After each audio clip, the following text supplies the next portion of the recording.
नमस्कार, मैं हूं अनुपम मिश्रा। कितनी तैयार हैं राजनीतिक पार्टियां? क्योंकि जिस तरीके से चुनाव आयोग ने कल लोकसभा चुनाव 2019 का शंखनाद किया, अब इसके बाद सबसे बड़ा सवाल यही है कि राजनीतिक दल इसके लिए कितने तैयार हैं। क्योंकि कुछ राजनीतिक दलों ने अभी तक अपने प्रत्याशियों का ऐलान नहीं किया है, तो कुछ राजनीतिक दलों ने कुछ एक लिस्ट जारी कर अपनी सक्रिय भूमिका का एहसास करा दिया है। लेकिन इन सब के बीच में मसला यही है कि राजनीतिक दल कितने तैयार हैं।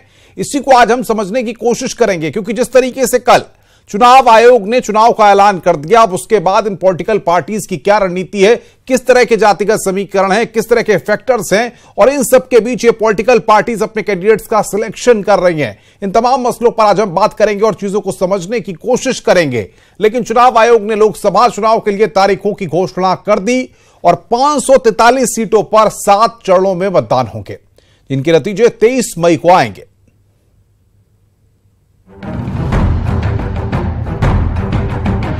लोकसभा चुनाव के लिए तारीखों की घोषणा के साथ ही रविवार को न सिर्फ 2019 के महासमर का बिगुल बज गया, बल्कि रविवार से ही देश में आदर्श आचार संहिता लागू हो गई। चुनावी तारीखों की घोषणा करने आए मुख्य चुनाव आयुक्त ने साफ कर दिया कि इस बार देश में 7 चरणों में आम चुनाव होंगे। I would like to inform all of you that this time instead of 9 phases, we have 7 phases of election. कितने चरणों में आम चुनाव होंगे ये जानने के बाद अब जान लीजिए देश में किस किस दिन चुनाव होना है।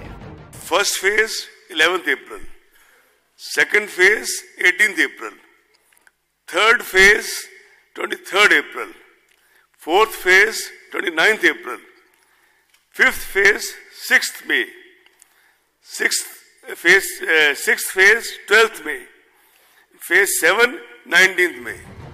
आइए सिलसिलेवार तरीके से जान लीजिए किस दिन कितने राज्यों की कितनी सीटों पर चुनाव होंगे। 11 अप्रैल को पहले चरण में 20 राज्यों की 91 सीटों पर वोटिंग होगी। 18 अप्रैल को दूसरे चरण में 13 राज्यों की 97 सीटों पर चुनाव होंगे। 23 अप्रैल को तीसरे चरण में 14 राज्यों की 115 सीटों पर मतदान होंगे। 29 अप्रैल को चौथे चरण में 9 राज्यों की 71 सीटों पर वोटिंग होनी है। 6 मई को पांचवें चरण में 7 राज्यों की 51 सीटों पर चुनाव होंगे। 12 मई को छठे चरण में 7 राज्यों की 59 सीटों पर मतदान होंगे, जबकि 19 मई को 7वें चरण में 8 राज्यों की 59 सीटों पर वोटिंग कराई जाएगी। तारीखों की घोषणा के साथ मुख्य चुनाव आयुक्त ने होने वाले आम चुनाव के बारे में भी कई अहम जानकारियां दी। इसमें लोकसभा चुनाव में इस बार 90 करोड़ मतदाता वोट डालेंगे। देश भर में मतदान के लिए 10 लाख बूथ बनाए गए हैं। मतदान के लिए सभी बूथों पर वीवीपीएटी का इस्तेमाल होगा। ईवीएम ले जाने वाली सभी पोलिंग पार्टियों की गाड़ी में जीपीएस लगाया जाएगा। सभी मतदान केंद्रों पर सीसीटीवी कैमरे लगे होंगे। पूरी चुनावी प्रक्रिया की वीडियोग्राफी होगी। इसके साथ ही लोकसभा चुनाव के लिए हेल्पलाइन नंबर 1950 जारी किया गया है और चुनाव आयोग ने शिकायत के लिए ऐप भी लॉन्च किया है। Central police forces are going to be deployed in large numbers. The numbers can't be discussed to ensure free and fair elections. चुनाव आयोग की इस घोषणा के बाद पीएम मोदी ने ट्वीट के जरिए कहा, लोकतंत्र का त्योहार चुनाव आ गया। मैं अपने साथी हिंदुस्तानियों से अपील करता हूं कि 2019 के लोकसभा चुनाव को अपनी सक्रिय सहभागिता से सफल बनाएं। मैं उम्मीद करता हूं ये चुनाव ऐतिहासिक नतीजे देंगे। मैं पहली बार वोट डालने वालों से रिकॉर्ड संख्या में मतदान की अपील करता हूं। चुनाव आयोग ने लोकसभा चुनाव के साथ ही आंध्र प्रदेश, ओडिशा, अरुणाचल प्रदेश और सिक्किम में विधानसभा चुनाव का भी ऐलान किया है। इन राज्यों में लोकसभा के साथ ही विधानसभा के लिए भी मतदान होगा। Bureau report, news 18 network. खबर यह भी है कि इस बार लोकसभा चुनाव की तारीखों के ऐलान के साथ प्रत्याशियों की खर्च सीमा भी तय हो गई है। यानी प्रत्याशी अब 10,000 से ज्यादा रोजाना खर्च नहीं कर सकते। 70 लाख से ज्यादा चुनाव खर्च आते ही प्रत्याशी आ जाएंगे। चुनाव आयोग के बिग बॉस की नजर में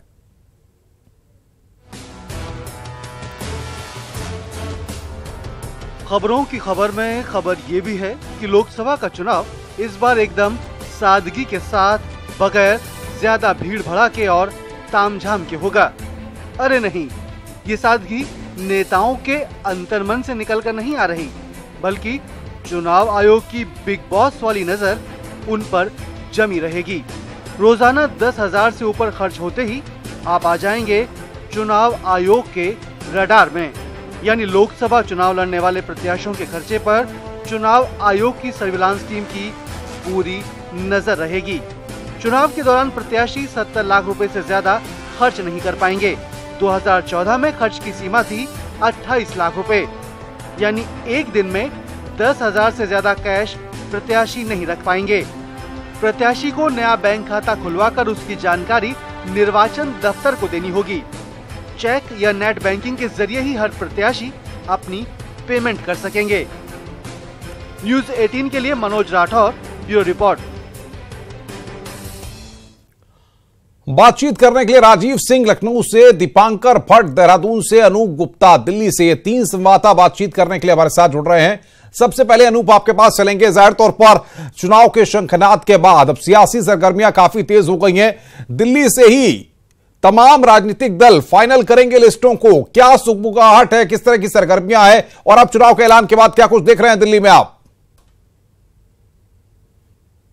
घोषणा के बाद ही सभी राजनीतिक पार्टियां अपने अपने तरीके से तैयारियों को समझिए एक तरह से जोर लगाए हुए है। बीजेपी में लगातार बैठकों का दौर जारी है। सुबह ही राजनाथ सिंह की अध्यक्षता में जो मैनिफेस्टो कमेटी बनाई गई थी उसकी सब कमेटी की बैठक हुई। 2 सब कमेटी की बैठक हुई। इसके अलावा अभी जो है वो अरुण जेटली जो कि वित्त मंत्री हैं, बीजेपी के वरिष्ठ नेता हैं, रविशंकर प्रसाद, वो बीजेपी दफ्तर पहुंच चुके हैं और यहां पर राष्ट्रीय प्रवक्ताओं के साथ वो बैठक करेंगे। इसके अलावा Paschim Bangal core group, Telangana core group, यानी कह सकते हैं कि लगातार बैठकों का दौर जारी है। बीजेपी किसी भी तरीके से प्रचार को लेकर के या आगे कैंपेन को कैसे बढ़ाया जाए, किन किन मुद्दों को उठाया जाए, कैसे चुनाव ज़्यादा से ज़्यादा सीटों से जीता जाए, इन सभी मसलों पर चर्चा कर रही है, रणनीति बना रही है और किसी भी तरीके से इस चुनाव में कितना जोर लगाया जाए, इसमें किसी तरह की कोताही ना बरती जाए, इसको लेकर प्रयासरत है। जी बिल्कुल अनूप, आएंगे हम आपके पास, बने रहिए हमारे साथ। दीपांकर की तरफ रुख करते हैं। दीपांकर, उत्तराखंड की अगर बात करें तो 5 लोकसभा की सीटें हैं। बीजेपी और कांग्रेस दोनों के बीच नेट टू नेट मुकाबला होता है। दोनों ही दल किस तरह से तैयार हैं, क्या कुछ चल रहा है दोनों ही दलों में?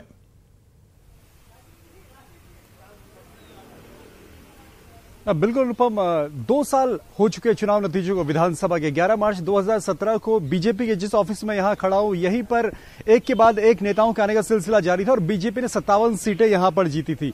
इन 57 सीटों पर विधायकों ने किस तरीके से काम किया, मुख्यमंत्री त्रिवेंद्र सिंह रावत ने किस तरीके से काम किया, वो अब 5 सीटों के नतीजे तय करेंगे यहां पर। इसलिए बीजेपी चाहती है कि इस सब के बावजूद कि केंद्र में बीजेपी की सरकार थी, राज्य में बीजेपी की सरकार है 2 साल से, 5 की 5 सीटें बीजेपी के खाते में आए। तो 12 तारीख को यहां पर यानी कल बैठक होनी है चुनाव प्रबंधन समिति की, जिसमें प्रदेश प्रभारी श्याम जाजू, लोकसभा के जो प्रभारी है थावरचंद गहलोत, मुख्यमंत्री त्रिवेंद्र सिंह रावत, प्रदेश अध्यक्ष अजय भट्ट, 5 लोकसभा सीटों के जो यहां पर प्रभारी है वो लोग मौजूद रहेंगे और तय होगा कि कहां पर किस तरीके से रणनीति रहेगी, क्योंकि 30 दिन के अंदर अंदर उत्तराखंड का पूरा चुनावी गणित होना है।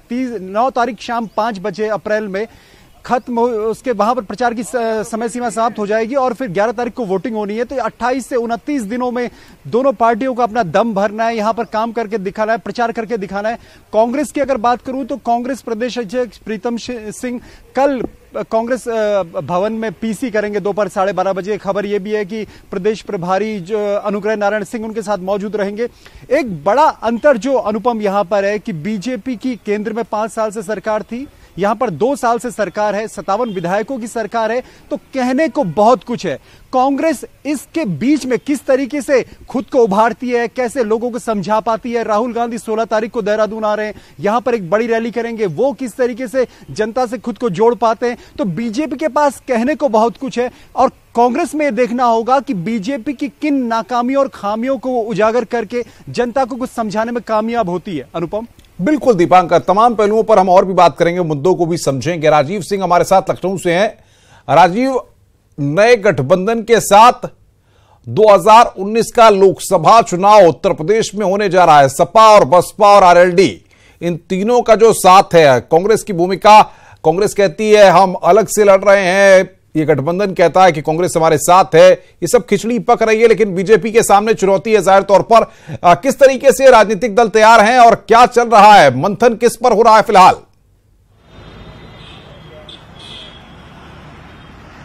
यकीनन अनुपम, क्योंकि दिल्ली का रास्ता यूपी होकर जाता है और इसीलिए चुनावी महासमर के ऐलान के बाद यूपी में सियासत तेज हो गई है। जो पार्टियां हैं उनकी तैयारियां युद्ध स्तर पर जारी हैं लगातार। अगर जैसा कि आपने कहा कि जो गठबंधन है ये यकीनन यूपी के बीजेपी के सामने एक बड़ी चुनौती है, क्योंकि बीते 2014 के लोकसभा चुनाव में जिस तरह बीजेपी ने ऐतिहासिक 73 सीटें अपने सहयोगी दलों के समर्थन से हासिल की थी, उस 73 सीटों के आंकड़े को बरकरार रख पाना बीजेपी के सामने एक बड़ी चुनौती होगा, क्योंकि इस बार सपा बसपा जहां पहले से ही एक साथ बीजेपी का मुकाबला करने का ऐलान कर चुके हैं, वहीं सपा बसपा ये चाहते हैं कि कांग्रेस भी उनके साथ मिलकर जो महागठबंधन के तौर पर बीजेपी से निपटा जाए और बीजेपी को करारी शिकस्त दी जाए। ऐसे में बीजेपी के सामने ये बड़ी चुनौती है और इसी के चलते बीजेपी अपने बूथ स्तर तक का मजबूत करने में जुटी है। लगातार उनके कार्यक्रमों का सिलसिला जारी है। लगातार चाहे मंडल लेवल पे हो, जिला लेवल पे हो या बूथ लेवल पे, उनके पदाधिकारी लगातार अभी से ही लोगों के संपर्क में है। जैसा कि आपने कहा कि इस तैयारी के क्रम में कुछ राजनीतिक दलों ने अपने प्रत्याशियों की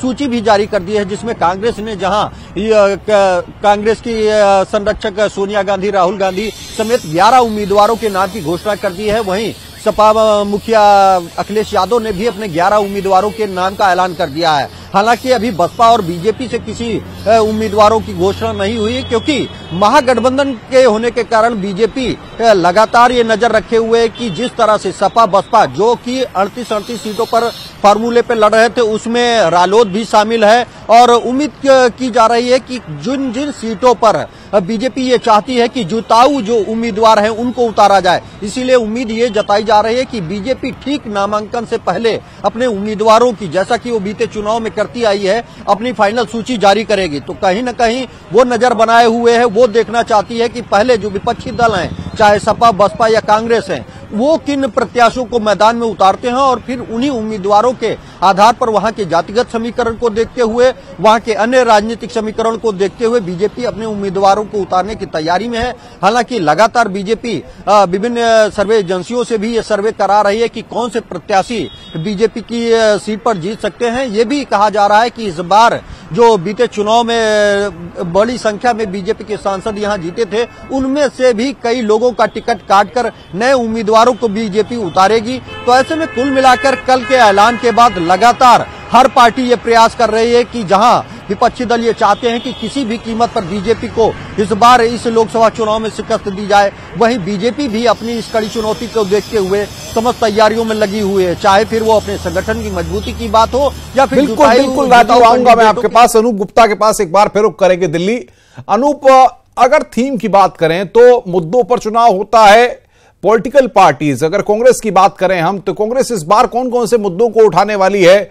जिस तरीके से हम देख रहे हैं कि राहुल गांधी राफेल के मुद्दे को लगातार प्रेस कॉन्फ्रेंस के जरिए उठाते रहे हैं, इधर राष्ट्रवाद की थीम को बीजेपी ने लेकर के अब आगे आई है, विकास और जो बाकी जो चीजें थी सरकार की योजनाएं, उनका प्रोजेक्शन क्या कम होगा, ये सब चीजों को लेकर क्या माहौल बनता दिख रहा है?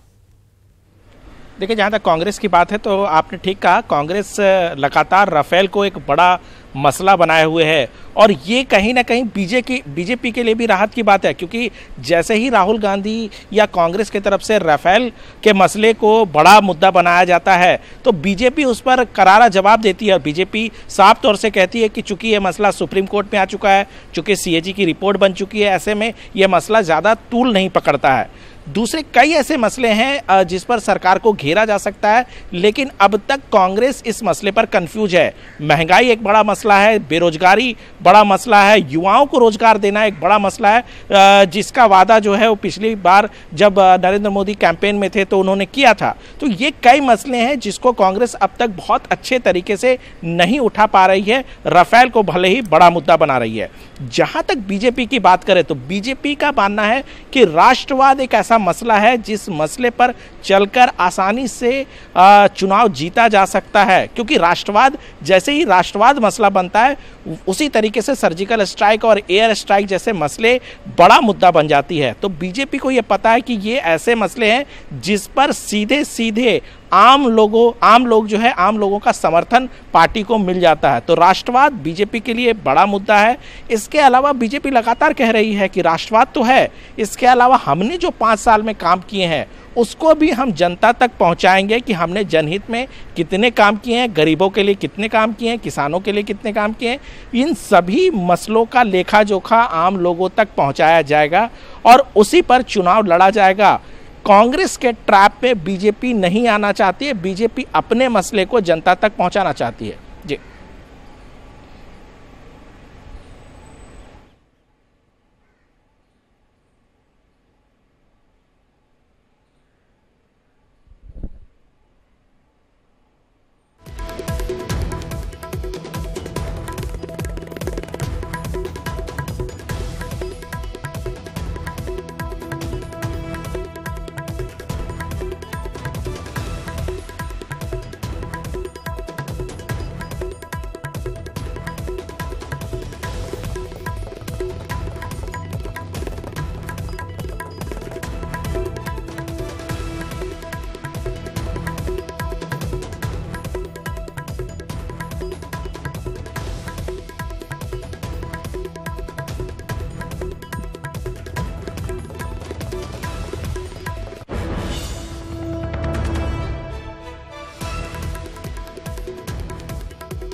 तो दीपांकर के पास एक बार फिर रुख करेंगे। दीपांकर, जो बात हम कह रहे थे, सवाल सबसे बड़ा यह बनता है कि दोनों ही दलों के पास कौन कौन से ऐसे मुद्दे हैं जिनको लेकर के वो चुनाव के बीच जाएंगे। बीजेपी जाहिर तौर पर केंद्र की चीजों को, और क्योंकि उत्तराखंड सैनिक बाहुल्य और एक कहा जाए कि पहाड़ की जो माटी है वहां से बड़ी संख्या में सेना में लोग जाते हैं, तो राष्ट्रवाद की जो बीजेपी की थीम है कहीं ना कहीं उसको घर घर ले जाने की कोशिश तो करेगी।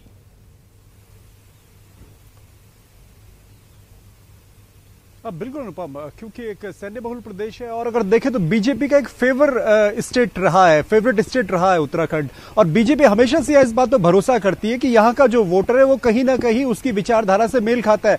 आप अगर निर्मला सीतारमण का अभी कुछ दिन पहले का उत्तराखंड दौरा देखें तो उन्होंने यहाँ पर उन महिलाओं के पांव छुए जिनके पति शहीद हुए थे बॉर्डर पर, तो वो एक मैसेज जो देने की कोशिश रही महिलाओं को, उनके सम्मान को, सैनिकों के सम्मान को। और अगर मैं बात करूं कि जिस बात का रोना हमेशा से बीजेपी ने रोया कि केंद्र में सरकार थी इसलिए उत्तराखंड में कुछ हो नहीं पाया, यहां पर अब दोनों तरफ से बीजेपी की सरकार थी, केंद्र में भी और राज्य में भी। पिछले 2 साल की बात करें तो बीजेपी का यह कहना है कि केदारनाथ में काम हुआ है, ऑल वेदर रोड पे काम हुआ है, नमामि गंगे को लेकर काम हुआ है, गंगा की सफाई पर वो आगे बढ़े, शहरों में सफाई को लेकर अभियान आगे बढ़े। तो कांग्रेस भी इन्हीं मुद्दों को लेकर कोस रही है कि केदारनाथ में अगर काम हुआ तो पहले हुआ जब मनमोहन सिंह की सरकार थी, यूपीए 2 की सरकार थी। उनका कहना है कि गंगा कहीं साफ नहीं हुई, यह सबको नजर आ रहा है। उनका यह कहना है कि ऑल वेदर रोड के नाम पर करोड़ों रुपए का घोटाला हो रहा है। उनका यह कहना है कि केदारनाथ के नाम पर सिर्फ और सिर्फ लोगों को बताया जा रहा है कि बहुत कुछ हो रहा है, लेकिन वह बहुत कुछ हुआ नहीं है। लेकिन जब बात आएगी कि आपको प्रधानमंत्री किसे चुनना है, क्योंकि वोट अगर होगा तो बीजेपी वोट मांग रही है प्रधानमंत्री नरेंद्र मोदी के नाम पर, तो आपका जो सांसद चुन के जाएगा वो वहां पर बीजेपी में नरेंद्र मोदी की ताकत बनेगा, तो नरेंद्र मोदी प्रधानमंत्री बनेंगे। इस बात को लेकर अगर बीजेपी ने वोट मांगना, और ये साफ बात है कि प्रधानमंत्री नरेंद्र मोदी के नाम पर ही वोट मांगा जाएगा, तो कहीं ना कहीं राष्ट्रवाद, हिंदुत्व का जो एजेंडा वाली बात रहेगी। बिल्कुल ये बात है दीपांकर, लेकिन इस सबके बीच में यह भी है क्या आखिर कांग्रेस किन चीजों को लेकर बीजेपी पर हमलावर रहेगी, और क्या कांग्रेस ने इन 5 लोकसभा सीटों पर अभी तक कुछ नाम फाइनल किए हैं? क्या बीजेपी के सिटिंग 5 एमपीज में से किसी का टिकट कट सकता है?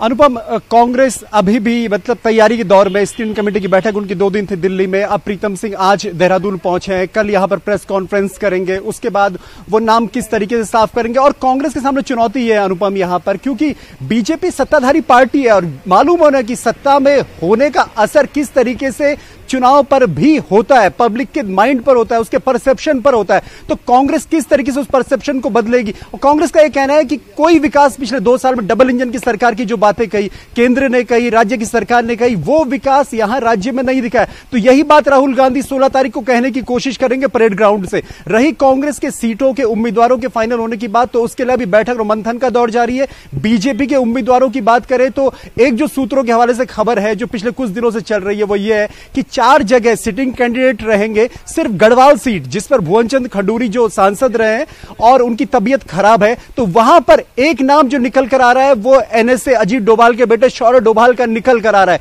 पर अभी ये अंदर खाने बातें, लेकिन 18 तारीख से नामांकन की प्रक्रिया यहां शुरू होगी, 25 मार्च तक चलेगी। तो एक हफ्ते में सब कुछ होना है। तो ये एक हफ्ता अंदर कहीं ना कहीं राजनीतिक दलों के बीच एक बेहद गहमा गहमी रहने वाली है, गर्मा गर्मी रहने वाली है और सब कुछ दाव पेच पर चलेगा इस वक्त। अनुपम बिल्कुल दीपांकर, लेकिन इन चीजों पर तो हमारी नजर रहेगी। राजीव के पास एक बार फिर रुख कर लेते हैं।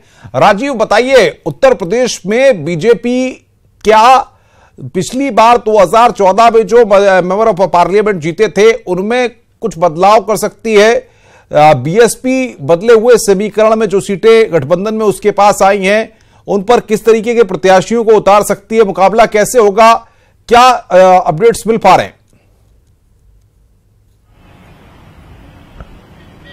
देखिए अनुपम, निश्चित रूप से बीजेपी के सामने महागठबंधन के बाद एक बड़ी चुनौती है। ऐसे में ये कयास लगाए जा रहे हैं और सूत्रों के हवाले से ये खबर भी आ रही है कि बीजेपी एक बड़े स्तर पर जो बीच चुनाव में लोकसभा सीटों में जो उम्मीदवार जीते थे उनको बदल सकती है उनके कामों के आधार पर। सर्वे एजेंसियों द्वारा सर्वे कराया गया है और जिनके जीतने की संभावना कम है उनकी जगह पर नए प्रत्याशियों को उतारा जाएगा। ऐसे में बीजेपी उन प्रत्याशियों पर भी नजर बनाए हुए है जो सपा बसपा गठबंधन के तहत जिताऊ कैंडिडेट हैं, लेकिन जिन सीटों पर सपा वो चुनाव की तैयारी लड़ रहे थे वो बसपा के उम्मीदवार लड़ने के कारण उन्हें चुनाव लड़ने का मौका नहीं मिल रहा है। तो बीजेपी ऐसे कैंडिडेटों को भी अपने दल से टिकट देकर उन्हें चुनाव लड़ा सकती है। साथ ही साथ अगर चुनाव तैयारी की बात करें तो बीजेपी इस समय बीजेपी या अन्य दल कई स्तर पर तैयारी कर रहे हैं, जहां निचले स्तर पर लगातार बूथों को मजबूत करके अपने संगठन को जो सरकार की उपलब्धियां बीजेपी सरकार की रही हैं उनको जनता तक पहुंचाने के लिए लगातार कार्यकर्ताओं से अपील की जा रही है,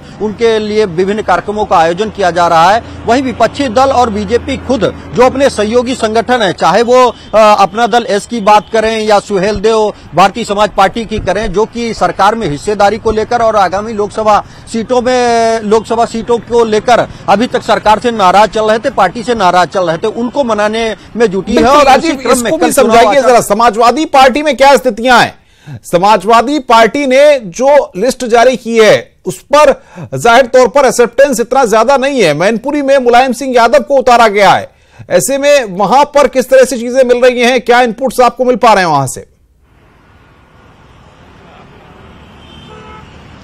देखिए, समाजवादी पार्टी ने 9 सीटों से अपने उम्मीदवारों की घोषणा की है, जिसमें मैनपुरी से मुलायम सिंह यादव हैं, बदायूं से धर्मेंद्र सिंह है, वहीं फिरोजाबाद से अक्षय यादव हैं जो कि पहले भी वहां से सांसद रहे हैं। साथ ही साथ डिम्पल यादव को कन्नौज से उतारा है और पूर्वी वर्मा को लखीमपुर खीरी से टिकट दिया गया। तो इस तरह 9 प्रत्याशी वो उतार चुके हैं और अब ये समाजवादी पार्टी ये कोशिश कर रही है कि किसी भी तरह कांग्रेस को भी इस गठबंधन में शामिल किया जाए ताकि एक साथ मिलकर महागठबंधन के जरिए बीजेपी को चुनौती दी जाए, बीजेपी से मुकाबला किया जाए। और ऐसे में अगर हालांकि कांग्रेस जब तक सम्मानजनक सीटें न मिलने तक इस गठबंधन में शामिल न होने की बात कर रही, वहीं दूसरी ओर कांग्रेस के प्रदेश अध्यक्ष राज बब्बर द्वारा भी चुनाव लड़ने की बात सामने आ रही है। हालांकि अभी इसकी पुष्टि नहीं की गई है, लेकिन सूत्रों की माने अगर समय रहते गठबंधन को लेकर कोई ठोस फैसला नहीं होता है और अगर कांग्रेस को कोई बड़ी सीटें नहीं मिलती हैं तो आने वाले 2 से 3 दिनों में कांग्रेस अपनी अगली उम्मीदवारों की सूची जारी कर सकती है। 11 उम्मीदवारों की पहले ही सूची जारी कर चुकी है। हालांकि बीजेपी की सूची आने में अभी वक्त लगेगा अनुपम, क्योंकि बीजेपी ये चाहती है कि जो अन्य राजनीतिक दल हैं उनके प्रत्याशियों की सूची जब सामने आ जाएगी तब उसी के आधार पर उन्होंने तैयारी पूरी कर ली है, लेकिन अंतिम समय में नामांकन से 2 से 3 दिन पहले बीजेपी सूची अपनी जारी करेगी, क्योंकि उसके सामने एक बड़ी चुनौती है। 73 सीटें पिछले चुनाव में मिली थी। ऐसे में तीनों दल जब एक साथ लड़ेंगे बड़ी चुनौती होगी। और खुद प्रियंका गांधी भी लगातार यूपी में जिस तरह उन्होंने बीते दिनों आकर लखनऊ में रोड शो किया और खुद पूर्वी यूपी की कमान उन्होंने संभाली है, तो ऐसे में कहीं न कहीं कांग्रेस इस बार पिछले चुनाव की अपेक्षा अधिक मजबूती से चुनाव लड़ेगी। वहीं पश्चिमी यूपी जो कि सबके लिए 11 अप्रैल को शुरुआत वहीं से होगी, तो सबकी निगाहें उसी पर रहेंगी और सभी राजनीतिक दल ये चाहेंगे कि अगर आगाज अच्छा होता है पश्चिमी यूपी से तो परिणाम भी अच्छा होगा। बिल्कुल राजीव बने रहिए हमारे साथ। अनूप के पास चलेंगे। अनूप, क्या माना जाएगा, जो दिन जा रहे हैं, जो वक्त निकल रहा है, ऐसे में आने वाले एक सप्ताह या 10 दिन के भीतर पॉलिटिकल पार्टीज की स्थितियां कुछ साफ हो जाएंगी, कुछ लिस्ट सामने आ जाएंगी? देखिए, सूत्र बता रहे हैं कि 15 तारीख को बीजेपी सीईसी यानी केंद्रीय चुनाव समिति की बैठक होगी और उसमें उम्मीदवारों का फैसला कर दिया जाएगा, उम्मीदवारों के नामों की घोषणा कर दी जाएगी। यानी कुल मिलाकर ये कह सकते हैं कि आने वाला जो 10 दिन है वो काफ़ी महत्वपूर्ण है। उम्मीदवार जो बहुत टकटकी लगाकर देख रहे हैं कि उन्हें टिकट मिलता है या नहीं, वो क्लियर हो जाएगा और उसके बाद सभी लोग जो उम्मीदवार हैं वो सीधे सीधे जमीन पे जाएंगे और वहाँ पे चुनाव प्रचार में लग जाएंगे। सबसे बड़ी बात बता दूं कि उत्तर प्रदेश बीजेपी के लिहाज से, सरकार के लिहाज से और नरेंद्र मोदी खासकर जो कि प्रधानमंत्री है उनके लिहाज से काफ़ी महत्वपूर्ण राज्य कहा जा सकता है। यही वजह है कि बीजेपी का पूरा फोकस जो है इस बार वो उत्तर प्रदेश रहने वाला है। लगातार बीजेपी की तरफ से कहा जा रहा है कि बीजेपी पिछला जो परिणाम था उससे ज़्यादा सीटें जीतने की कोशिश बीजेपी की तरफ से की जाएगी और इसके लिए जो भी करने की ज़रूरत पड़ेगी वो बीजेपी अपने तरीके से करने वाली है। जो सूत्र बता रहे हैं सबसे ज़्यादा जो चुनावी रैलियां होगी वो प्रधानमंत्री नरेंद्र मोदी की रैलियां वो उत्तर प्रदेश में होने जा रही है। इसके अलावा एक विशेष तौर पर कैंपेन बीजेपी उत्तर प्रदेश के लिए चलाने जा रही है। सबसे बड़ी बात बता दूं कि जो मौजूदा सांसद हैं उनमें से भी 25 सांसद, तकरीबन 25 सांसदों का टिकट काटा जाएगा बीजेपी। बिल्कुल अनूप, बिल्कुल दीपांकर, आपका, राजीव, आपका बहुत बहुत शुक्रिया हमारे साथ जुड़ने के लिए और बातचीत करने के लिए। हमारी इस खास पेशकश में फिलहाल इतना ही। नमस्कार।